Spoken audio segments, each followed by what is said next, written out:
ఎలా ఉండేది సార్ మీ ఇంటరాక్షన్ వారితో, కులశేఖర్ గారితో? బాగుంటుంది.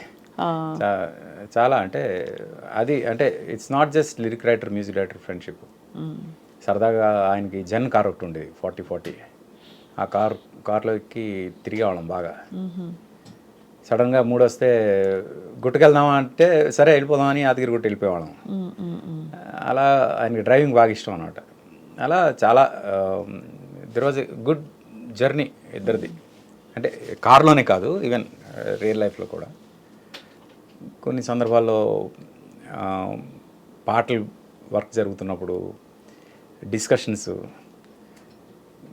ఒక అంటే ఆయన కొంచెం మేధావి కదా బాగా. కొన్నిసార్లు కవుల్ని మనం ఎంత కంట్రోల్ చేసినా వాళ్ళ ఇది వస్తుంది, ఇంటెలిజెన్స్ బయటకు వస్తుంది. తేజ గారు ఏంటంటే లేదు నాకు రిక్షావాడికి కూడా అర్థమయ్యేంత కామన్ లిరిక్సే కావాలి, నాకు అసలు ఆ హై లెవెల్ లిరిక్స్ వద్దు అని ఆయన పట్టుబట్టేవాళ్ళు అనమాట. లేకపోతే ఆయన హై లెవెల్ రాస్తారా మామూలుగా సహజంగా? అప్పుడప్పుడు వచ్చేస్తుంది కదా కవిగా. అవును. అలా వచ్చినప్పుడు నేను ట్యూన్ ఇచ్చేస్తాను, ఆ ట్యూన్కి ఆయన రాసేస్తారు. నేను లేనప్పుడు తేజ గారి దగ్గరికి వెళ్ళి వినిపిస్తాడు. ఆయన వినిపించాక తేజ గారు లిరిక్ చూసి ఈ ఒక్క లైన్ నాకు ఎందుకో కొడుతుంది, ఆర్పి రానివ్వండి అంటారు. నేను వెళ్ళాక తేజ గారు ఏం మాట్లాడరు, ఈయన సైలెంట్గా ఇలాగిస్తాడు లిరిక్ చూసి ఈ ఒక్క లైన్ కొడుతుంది సార్ అంటారు. వెంటనే తేజ గారు అర్థం చూసి నేనేమైనా చెప్పాను ఆయనకి, మీ ముందే అన్నా కదా, సేమ్ ఆయన కూడా ఇదే అన్నాడు కదా అంటే ఒకసారి ఒక లైన్లో అర్థం చేసుకోరు పిచ్చి జనం అలాంటిది ఏదో రాశాడు ఆయన. రాసి అది చదువుతూ అర్థం చేసుకోరు పిచ్చి జనం అని మా ఇద్దరు వైపు చూసి తేజ గారు నేను ఇద్దరం నవ్వుకున్నాం బాగా. అయితే ఏంటంటే అది అంటే ఒక కవిని కన్విన్స్ చేయాలంటే కొంచెం కష్టం. ఎందుకంటే వాళ్ళ తెలివితేటలు కొంచెం ఎక్కువ ఉంటుంది, మనకన్నా ఐక్యూస్ ఎక్కువ ఉంటాయి, ఎక్స్పోజర్ ఎక్కువ ఉంటుంది, భాష మీద పటుత్వం ఎక్కువ ఉంటుంది. అవును. అలా చూసుకుంటే మేమేంటంటే లేదు సామాన్యులకి పామరులకి అర్థం కావాలి కాబట్టి అసలు మాకు అసలు ఆ టాలెంటే వద్దు అని కంట్రోల్ చేయడం. ఆయన కంట్రోల్ అవుతూనే అంటే చాలా రేర్ ఇవి సిచ్యువేషన్స్. ఆత్రేయ గారి ఇన్ఫ్లుయెన్స్ బాగా ఉంది కాబట్టి ఆ అలత పదాలు ఎక్కువ ఉండే. ఒక్కొక్కసారి ఏదైనా హార్ష్ వచ్చినప్పుడు ఇలా జరిగేది డిస్కషన్. తేజారు నేను ఎన్నిసార్లు నవ్వుకున్నాం అది గుర్తొచ్చినప్పుడల్లా. అర్థం చేసుకోరు పిచ్చి జనం. మీ ఆయన రాసిన మీకు చాలా ఇష్టమైన పాట ఏది బాగా కుదురుకుంది అనుకున్నారు మీరు కులశేఖర్ గారిది మీకోసం రాసిన పాటల్లో? అంటే ప్రతిదీ దేనికదే. అదే నేను చాలామందికి తెలియని పాట ఒకటి ఉంది శుభవేళ సినిమాలో, చిలకలాగా చినుకులాగా తెలుగువారి పల్లెటూరి ఎంకిల. అసలు ఒక అమ్మాయిని ఎంత బాగా వర్ణించాడో అనిపించింది. అది అది ఆడియో కూడా ఇప్పుడు ఎక్కడ దొరకట్లేదు, దొరికితే బాగుంది అనిపిస్తుంది. ఉషా పాడింది. ఆ పాట పాడిన తర్వాతే తేజ గారు నేను అనుకున్నాం ఉషాని మన నెక్స్ట్ ఫిల్మ్స్ అన్నింటిలో కంటిన్యూ చేద్దామని. అంత బాగా పాడింది ఆ పాట. మీకు గుర్తుందా? చిలకలాగా చినుకులాగా తెలుగువారి పల్లెటూరి ఎంకిలా, కొలనులోని కలువలాగా వాలిపోని మొక్కజొన్న కంకిలా, తామరాకు మీద నీటి బొట్టులా వరిగింజ దొంగిలించు పాల పిట్టలా, కొప్పులోన ముడుచుకున్న పువ్వులా ఉయ్యాలలుగు చంటి పాప నవ్వులా, సాగిపోనీ హాయి రాగం వయసు జోరు మంచి హోరు మీద ఉన్న వేళలోన చిలకలాగా. వయసు హోరు మంచి జోరు మీద ఉన్న వేళలోన. అసలు ఇది అంతా అమ్మాయిని ఈ రకంగా వర్ణించడం అనేది నాకు బాగా అనిపించింది. అది సాహిత్యం మాత్రం ఎక్స్ట్రాడినరీ సాహిత్యం. అది ఆ సినిమా హిట్ అంటే ఆ పాట ఎక్కడో ఉన్నాం, ప్రతి అమ్మాయి పాడుకునే పాట ఇది. ట్యూన్ కూడా చాలా మంచి క్యాచీ. అంతే అలా చేత అలా అవుతుంది. మీరు ఎలా ఉండేది ఆర్పి గారు? ఆయన లిరిక్ రాసిన తర్వాత ట్యూన్లు కుదిరేవా, ట్యూన్లకి ఆయన రాసేవారా? రెండు ఉండేవి. డిపెండ్స్ ఆన్ ది సిచ్యువేషన్ అనమాట. సిచ్యువేషన్ బట్టి ఇది ముందు లిరిక్ రాద్దాం తర్వాత ఇది రాద్దాం అని. పోతే ఒక ఇన్సిడెంట్ చెప్తాను. తేజ గారు ఒక సిచ్యువేషన్ చెప్పారు. ఆ సిచ్యువేషన్కి మీరు ట్యూన్ చేయండి, మీరు ట్యూన్ చేసాక ఆయన లిరిక్ రాస్తారు, మీరు లిరిక్ రాయండి, మీరు లిరిక్ రాసాక ఆయన ట్యూన్ చేస్తారండి. అదేంటంటే నువ్వు నేను సినిమాలో హీరో హీరోయిన్ పార్టీలో కలిసే సాంగ్ అది. అయితే నేను నా గుండెలో నువ్వు ఉండిపోవా ఆ ట్యూన్ ఇచ్చాను. నా గుండెలో నువ్వు ఉండిపోవా, నా కళ్ళలో దాగుండిపోవా, అది అది నేను ఇచ్చాను ఆ ట్యూను. తర్వాత కులశేఖర్ గారు ఆయన లిరిక్ రాశారు, ఆ లిరిక్ నేను ట్యూన్ చేశా. గున్నమావి కొమ్మ మీద గారాల గోరింకా, ఇలాగా ఆయన దానికి అది ట్యూన్ చేశా. 2 రికార్డ్ చేసాం. చేసిన తర్వాత మొత్తం టీం అంతా నా గుండెలో నువ్వు ఉండిపోకి ఓటేశారు. ఓటేస్తే నా గుండెలో నువ్వు ఉండిపో సినిమాలో పెట్టాం. ఆడియోలో గున్నమావి కొమ్మ మీద పెట్టాం, ఎందుకంటే అది రికార్డ్ చేసాం కాబట్టి. కానీ ఆ పాట వేస్ట్ అయిపోయింది అనే ఫీలింగ్ వచ్చింది. అయ్యో.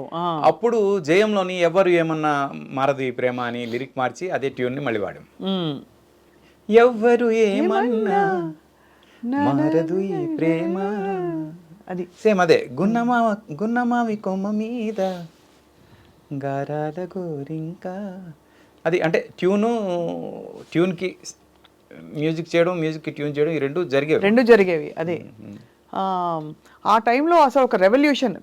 ఆర్పి, కులశేఖర్, ఉషా కాంబినేషన్ చాలా చాలా సూపర్ హిట్ సాంగ్స్ ఇచ్చారు ఆర్పి గారు.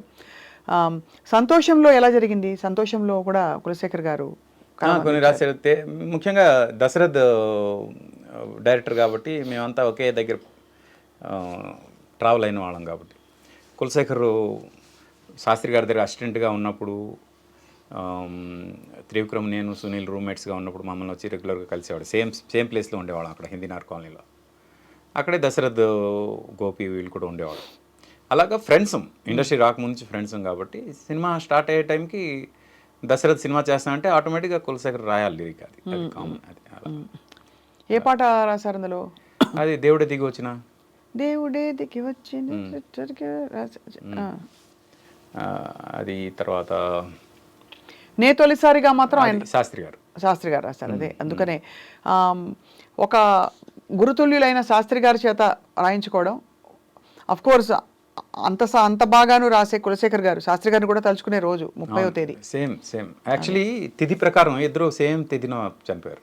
అదే ఏకాదశి, కార్తీక మాసం ఏకాదశి 3 years బ్యాక్ గురువు గారు సేమ్ అదే తిథిలో. అవును. ఈయన ఎంత విచిత్రమైన ఒక, ఆ రోజు చనిపోతే మోక్షం అంటారు మన హిందూయిజం ప్రకారం. ఆ రోజు చనిపోతే ఆ రోజు అంటే ఏకాదశి మరణం, ద్వాదశి దహనం అంటారు. అలా జరిగితే చాలా పుణ్యం అంట. ఆ 2 జరిగాయి ఆయనకి. సో ఎలా అనిపించింది వాళ్ళిద్దరితో? ఒక గురుతుల్యులు, ఒకరేమో మీ స్నేహితులు, వారు కూడా చాలా ఏమి తీసిపోయే. బ్రీఫింగ్ ఇచ్చేటప్పుడు ఆర్పి గారు మీరు ఇతర గేయ రచయితలతో రాయించుకుని ఉంటారు. ఏది మీకు బాగా కుదురుకోవడానికి కులశేఖర్ గారితో కంపేర్ చేస్తే ఇతరులు ఎలా ఉండేది? అంటే ఫ్రాంక్గా సిచ్యువేషన్ అనేది డైరెక్టర్ క్రియేషన్, అది నేను క్రియేట్ చేసేది కాదు. ఎదురికి కూర్చోబెట్టి సిచ్యువేషన్ డైరెక్టర్ చెప్తారు కాబట్టి ఆ తర్వాత వచ్చిన లిరిక్కి ఏమైనా కరెక్షన్ ఉంటే నేను చెప్తా తప్పితే నేను బ్రీఫింగ్ ఇచ్చేది ఏముండదు. డైరెక్టర్గా నేను చెప్పేది ఏముండదు. ఎందుకంటే డైరెక్టర్స్ బేబీ. మ్యూజిక్ డైరెక్టర్గా నాకు ఈ సౌండింగ్ కరెక్ట్, ఇంకా ఇలాంటి సౌండింగ్ వస్తే ఇంకా బాగుంటుంది అనే ఇది తప్పితే నా ఇన్వాల్వ్మెంట్ తక్కువే ఉంటుంది. పోతే నేను ఆ విషయంలో కొంచెం సాడిస్ట్నే. అది కొంచెం అంటే డైరెక్టర్ ఓకే అన్న తర్వాత కూడా కొన్ని సందర్భాల్లో లేదు నాకు ఇలా కావాలి అని చెప్పిన సందర్భాలు ఉన్నాయి. ఇక నాకు చాలా ఇష్టమైన, చాలా మందికి ఇష్టమైన శ్రీరామ్ పాటలు కులశేఖర్ గారు రాశారు. ఆ పాట నాకు ఇష్టమైన పాట. తీయని కళలను అంటే ఫస్ట్ 4 lines, లాస్ట్ 2 lines నేను రాశాను.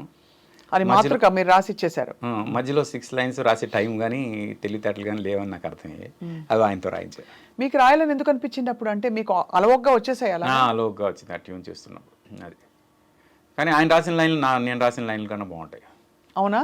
ఆబ్వియస్గా. అయితే ఆయన రాసిన లైన్ మీకు గుర్తున్నాయా?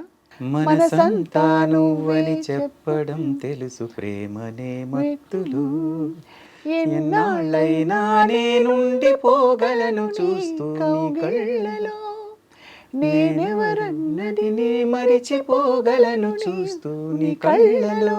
అది మీరు అది నేను రాసింది. చల చల్లని మంటలు ఎరగబేనాడు ప్రేమ సెగలేమిటో, ఇలా ఉంటుంది అది. సారీ నువ్వే చల చల్లని మంచుకు ఎరగ అలా వస్తుంది. మంచుకి దాని మంచు కన్నా చల్లనైనది, దీనికన్నా మంటల కన్నా వెచ్చనైనది, అలా ఉంటుంది ఆయన ఎక్స్ప్రెషన్. ఆహా, అది నువ్వు వెచ్చని మంటలు ఎరగవే నాడు ప్రేమ సెగలేమిటో అంటే అది. అంటే నువ్వు వెచ్చ మంటలు కూడా ప్రేమ సెగలుకి అర్థం కావు వాటికి అన్నట్టు అలా. అవి బాగుంటాయి ఎక్స్ప్రెషన్స్. వచ్చి రాని కన్నీరుకే తెలుసు ప్రేమలో తేమిటో అలాంటి. వచ్చి రాని కన్నీరుకే తెలుసు ప్రేమలో తేమిటో. ప్రోమలు భలే ఉందండి ఆ లైన్ మాత్రం. లేదు లేదు, ఆయన రాసిన లైన్ ఇంకా బాగుంటుంది. తరించిపోతారు. అలా అయితే కులశేఖర్ గారితో మీ సంగీత ప్రయాణం బహుశా మీరు ఈ అవతారం మార్చి మీరు దర్శకత్వంలోకి వచ్చి చేసినప్పుడు ఎలా ఉండేది ఆయనతో మీ అనుబంధం? ఆయన రెస్పాన్స్ ఏంటి? సంతోషపడ్డారా? మీరు ఇంకా పాటలు చేయాలని అందరూ కోరుకున్నట్టు ఆయన కూడా అనుకున్నారా? అంటే నేను డైరెక్షన్కి వచ్చే టైంకి ఆయన ఇంకా మనలో అంటే మన లోకల్లో లేరు. ఎంతకాలం కోమాలో ఉన్నారు ఆర్పి గారు? అదేదో ఉందండి, ఆ ఫేజ్ నాకు కరెక్ట్ గుర్తులేదు. I don't want to remember that అనమాట. I know, I understand. But you must have been very shaken by. Yeah it was something. అంటే అసలు ఎక్స్పెక్ట్ చెయ్యండి కదా అది. కొంచెం ఆ టైంలో మాత్రం కొంచెం ఇబ్బంది పడ్డాం. ఈవెన్ ఫ్యామిలీ కూడా చాలా సఫర్ అయ్యారు. ఎలా హ్యాండిల్ చేయాలి ఇప్పుడు ఈ సిచ్యువేషన్ అనేది. ఎన్నాళ్ళు ఉన్నారో మీకు తెలియదు? అదే మీరు కొన్ని మంత్స్ ఉన్నారు. ఐ జస్ట్ వండర్ థింకింగ్, కొన్ని మంత్స్ కోమాలోకి వెళ్ళిపోయాక మొదటి పలకరింపు లేదు, స్పృహ వచ్చే పరిస్థితి కుటుంబానికి ఎలా ఉండేదని? లేదు అంటే కళ్ళు ఓపెన్ చేశాడు కానీ ఎవరిని గుర్తుపట్టలేని పరిస్థితి. అలా దిక్కులు చూస్తూ ఏదో దీనిలో. నేను తేజ గారు కలవడానికి వెళ్ళినప్పుడు ఫస్ట్ టైం మమ్మల్ని గుర్తుపట్టాడు అని మాత్రం తెలిసింది. అది ఆ తర్వాత నో కనెక్షన్, ఎక్కువ కనెక్షన్. తర్వాత అప్పుడప్పుడు కనెక్షన్, కలిసేవారు. బయట